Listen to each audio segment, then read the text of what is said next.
Abakulembeze ba Katwe Matters bakedde kweyiwa ku kkanisa okusobola okutendereza omutonzi olw'obulamu bw'abawadde ssaako ebirungi ebitali bimu. Mu kusaba kwa leero abakristaayo basomeseddwa obutamala gatiya buli omu kubanga Yesu ge maanyi y'alokola era y'awonya. Yesu alokola era awonya, ago ge maanyi gaffe ng'oyo sibutidde ne ntya Katonda munkubire mu ngalo ez'amaanyi. Okusaba kuno kukulembeddwamu omubuulizi Stephen Kalanzi Katabaazi ayongedde n'abategeeza nti bali mu makungula ga Katonda nti yonna gye bavudde bulwadde buyinza bwa Katonda. Muli makungula ga Katonda. Makungula gaki?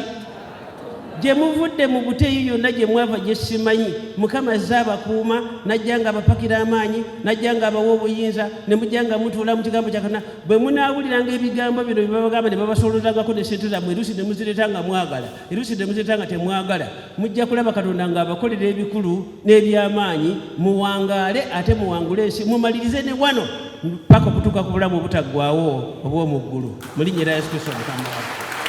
Oluvannyuma akulira ebyenkulaakulana ku kkanisa eno ng'era ye ssenkulu wa Delta TV Tukole Oweekitiibwa Dr. Gaston Lentakke yeebazizza abakristaayo era n'abakulisa ne Sande ewedde.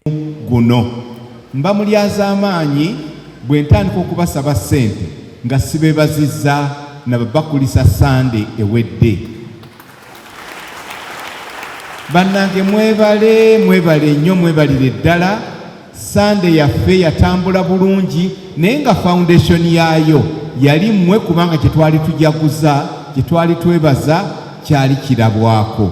Mukama yeebazibwe nnyo era erinnya lya Mukama lyongera okugulumizibwa n'okutendereza, n'ekitiibwa kyonna ekirabikira wano kidde eri Mukama.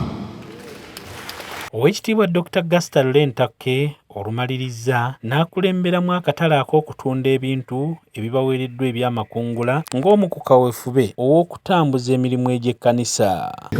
Mulangira batuwe ssente mmeka mu bino yabiwaddeyo okukola mulimu gwa Katonda. Amala okutuuka ewa Mulangira ambuulire. Mulangira akaguze 10 mpa akalala yanguwa. Nyabo njagala okukubiriza abazadde nga tuzaayo abaana, afazaali okuba essimu ku ssomero ne bakulindako naye todduka nnyo bw'oba ovuga, ate tugaba n'obuvunaanyizibwa.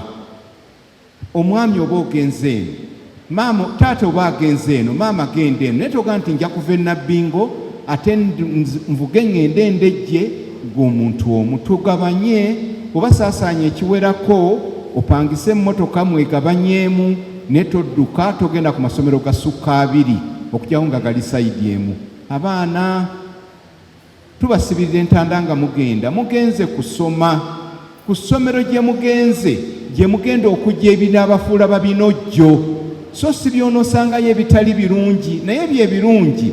Omusomesa oyo ali mu classroom byakuyigiriza bye bigenda okuyamba okubeera nga mentawo gw'owulira gw'oyagala. Ffenno tubaagaliza birungi, tufubye okubasasulira school fees, temuzizannyiramu. Aruna Luwangula yabaddeyo ku Delta TV Amasukkulumu.